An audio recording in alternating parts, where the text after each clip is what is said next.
alors la dérogation qui lui a permis de sortir, tant mieux. Il a été évacué, il est revenu malade, c'est regrettable. Il est décédé, il était alité à l'hôpital international de Bessia. Et c'est vrai que c'est une figure. D'abord, c'est quelqu'un qui a géré l'État au plus haut sommet, étant ancien Deuxième président personnalité de l'Assemblée nationale pendant pays. 5 ans. Et 6 ans. Ouais. Avant ça, il a été haut fonctionnaire de l'État, Kori Kondiano, à la Banque centrale. Ancien ministre du Commerce. Ancien ministre du Commerce. Et puis, plan politique, il est l'un des membres fondateurs de RPG Arc-en-Ciel, trésorier de RPG Arc-en-Ciel, jusqu'à sa mort. En tout cas, il n'a pas été remplacé. Il n'y a pas eu encore de congrès pour remplacer ceux qui sont en poste depuis très longtemps. Alors, c'est quelqu'un qui a un parcours, c'est un monsieur qui a un parcours bien rempli et qui nous quitte. On ne peut épouser que le regret. C'est regrettable. Et ce qu'on peut faire, c'est pour prier pour le repos de son corps. D'accord. Oui, Massouma Sogé, avec cette situation douloureuse. Alors, déjà, d'entrée, je présente mes condoléances à toute la Guinée déjà, parce que c'est quand même une personnalité de ce pays, et particulièrement à l'endroit de la famille du défunt. J'ai quand même apprécié les hommages qui lui ont été rendus sur la page officielle de la primature. Je pense que quand on perd des personnes qui ont quand même marqué plus ou moins l'histoire de ce pays-là, il est tout à fait normal de donner des hommages digne de ce nom. Et donc, malheureusement, bon, je ne sais pas quelle était sa situation. Comme lui, il a pu sortir, c'est bien. Au moins, il a pu partir se traiter et peut-être revenir et trouver la mort aux côtés de ses proches. Mais pour ceux qui n'ont pas cette chance-là, je pense qu'on devrait revoir. Parce que si, dans son cas, lui, il avait été empêché de sortir, ça aurait fait aujourd'hui du bruit. Donc, je pense qu'il ne faut pas faire de favoritisme. Il faut donner cette chance à chacun, à tous ceux qui sont dans des situations assez critiques, d'aller se soigner, leur laisser cette chance-là et surtout ne pas oublier que ça peut arriver à tout le monde. Quand on a géré un pays, tôt ou tard, on a des comptes à rendre, mais quand même, la santé... On n'est jamais éternellement grand. C'est ça, c'est clair. Éternellement fort. Oui, il y a aussi le poids de l'âge, 80 ans, c'est pas donné à n'importe qui. Le stress suite à tout ce qui s'est passé avec le coup d'État. Je vais revenir juste sur le témoignage de honorable Souleymane Keita, qui a rencontré donc, le défunt quelques jours avant donc, son décès, et qui disait que Claude s'est confié à lui pour lui dire qu'à partir de l'instant qu'il est fatigué, qu'il ne peut plus, que la politique c'est terminé, c'est fini pour lui. Et donc ça lui a été imposé. C'était vraiment pathétique. Ça lui a été imposé. Il a dit ça à Souleymane qui a témoigné. Et il a souhaité bonne chance à la nouvelle génération. Donc, souhaiter nouvelle chance à la génération, c'est dommage. C'est une grosse perte pour la Guinée, pour sa famille politique et biologique. Toutes nos condoléances les plus attristées. Habib Marouane. Oui, on regrette sa disparition. Mais moi, je retiens de l'homme 4 choses. Vous savez, la première chose, c'est lorsque j'étais animateur d'une émission, Le Grand Débat, sur Tamata FM. Un jour, j'ai eu la chance quand même, ce privilège très réduit dans le milieu médiatique, d'interviewer l'ancien président de l'Assemblée nationale, en l'occurrence Aboubacar Sompari. Ce dernier a fait un témoignage assez flamboyant sur Claude Kori. Donc, quand il a écouté l'émission, il a cherché à entrer en contact avec moi. Kori Kondiano. Donc, je me rappelle, c'était par l'intermédiaire de Brila Kamano qui m'a appelé. En second temps, Claude Kori lui-même, il m'a appelé, il a souhaité quand même me rencontrer. Donc, c'était un week-end, c'était un samedi. J'ai effectué le déplacement sur le Palais du Peuple. On s'est entretenu et je l'ai apporté le CD. Et ensuite, la deuxième fois, c'était récemment, il y a moins de 2 mois. Je m'intéressais à un dossier qui touchait la communauté kissienne, donc c'était un dossier de vol.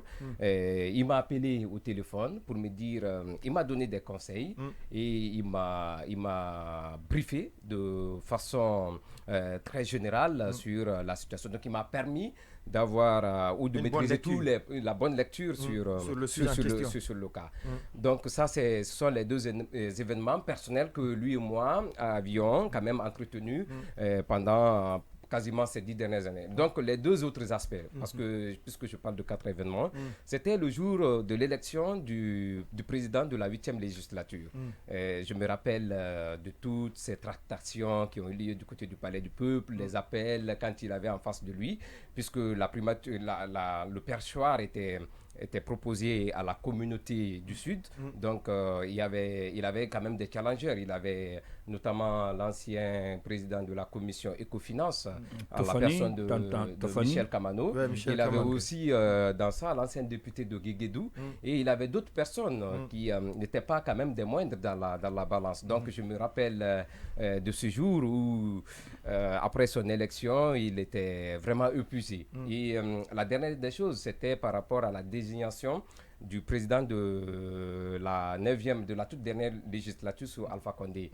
Vous vous souvenez, Alpha qui gardait encore le mystère sur celui-là qui allait occuper le perchoir entre lui et Damaro et Galikatou Diallo. Donc c'était vraiment chaud. Donc la bataille était rude. La bataille était rude. Donc il comptait sur ses rares soutiens dans les médias. Je me rappelle de cet appel et puis donc je me rappelle de beaucoup de choses, mais ce qui est quand même triste, c'est de le perdre à cette période. C'est un homme qui pouvait apporter beaucoup de la mort de l'honorable. Alors j'ai pas eu le privilège qu'a eu Marwan. Donc moi je ne l'ai pas pratiqué du tout. Je l'ai vu à distance. Alors ce que je peux dire de lui à distance, en tout cas de l'image qu'il me renvoyait, ça donnait l'impression de quelqu'un d'humble.